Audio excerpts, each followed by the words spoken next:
near where the Dead Sea Scrolls were found.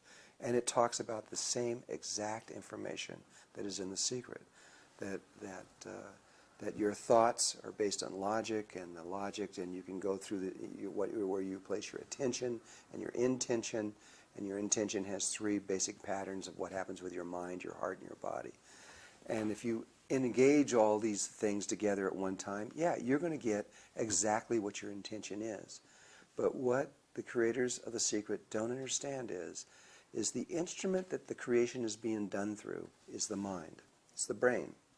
And the brain is a polarized tool. You've got the left brain and the right brain. And then the left and right is the front lobes and the back lobes. And it keeps going through what I believe is 64 different divisions.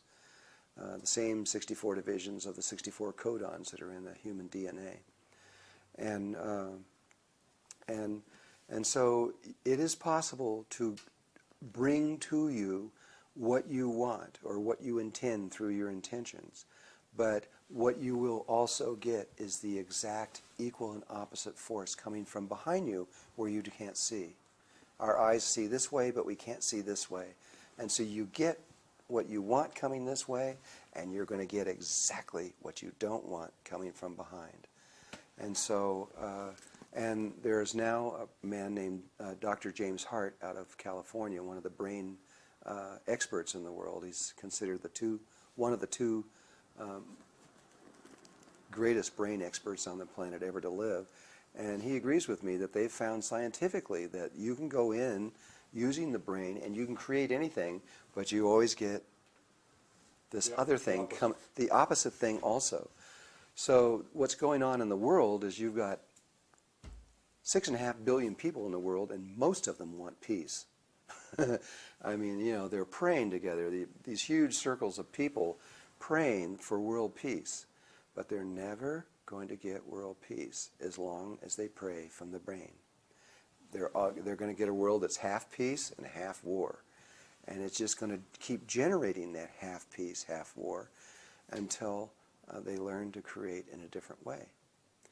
There is another way that the indigenous people tell us all over the world, and that the ancient people, the ancient Tibetan Buddhists and the other ones talk about, that you can create, which is creating from where the original stars and planets were created, which is in the heart.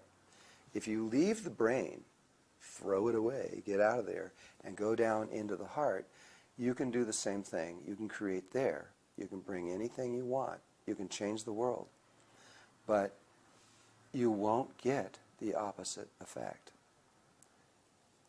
On another way to explain this is that we have two heart chakras.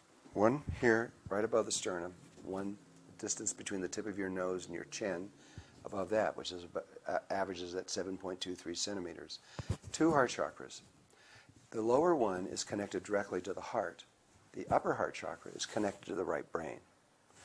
We have an emotional body that we're all familiar with.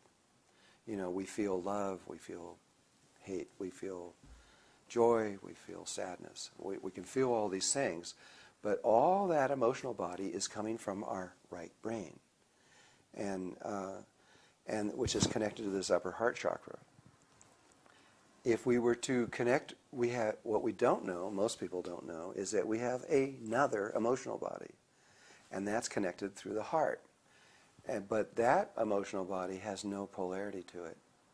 And so there is the only place that you can experience what everybody's talking about of unconditional love. In that spot, you can actually have unconditional love and experience it. But from the brain, which is where most people get married, they fall in love from the brain, they see them, they're beautiful, they want them, they marry them. But that kind of relationship, they'll be there and they'll be talking how much they love each other. I love you, I love you, I love you. And then one will say something that hurts the other person's ego. And just like that, they hate them. And they'll start screaming at them. They'll say the wrong thing. That's brain love.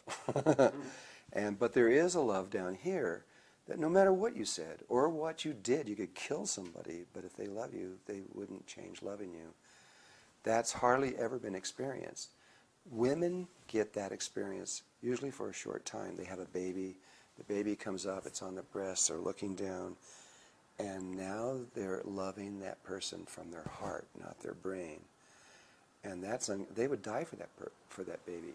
They would die. They would give up their life in a moment. That's unconditional love. But we don't know we have that. Now, the same way, we have two dream bodies. We have a dream body that comes from our brain, but our dream, and that's what we do at night. We close our eyes, we go into darkness, we go down into what seems similar to going into the heart, and we dream. But the dreams are polarized. We can have good dreams, we can have bad dreams, because the dreaming, the part that's doing that is a polarized instrument. There is another way where you can leave your heart and go down and leave your brain and go down into your heart, and you can begin to dream there. You'll never see a negative dream. The heart only dreams things that are positive for all life everywhere. It never, it just won't. It just doesn't. It won't do it. It's not a polarized situation. We can create from the brain, but we'll get a polarized creation pattern when we do it. We can leave our brain and go into our heart, and we can create from there, and then we get exactly what the intention is.